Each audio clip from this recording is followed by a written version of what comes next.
আসসালামু আলাইকুম। এটা একটা হিনু গাড়ি, লো বেড।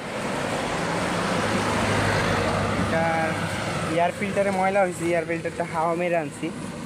এয়ার ফিল্টারে হাওয়া সপ্তাহে সপ্তাহে মারা উচিত, কারণ এয়ার ফিল্টারে অনেক ধুলাবালি জমে। এই যে এখান থেকে দেখেন অনেক ধুলাবালি, এটা পরিষ্কার করছি।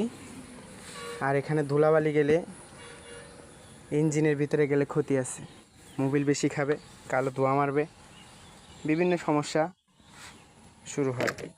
এর জন্য এটা অক্সিজেন সাপ্লাই মনে করেন, যে মানুষের ভিতরে যেরকম অক্সিজেন পিওরভাবে গেলে ভালো সার্ভিস দিবে, শরীর ভালো থাকবে, ঠিক তদ্রূপ এটার থেকে ভালো অক্সিজেন গেলে ইঞ্জিনের ভালো হবে।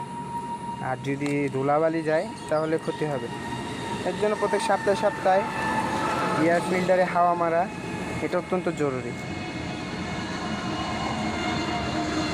ভিডিওটি ভালো লাগলে লাইক, কমেন্ট, সাবস্ক্রাইব করে দিবেন, যেন অপর ভাইরাও দেখতে পারে।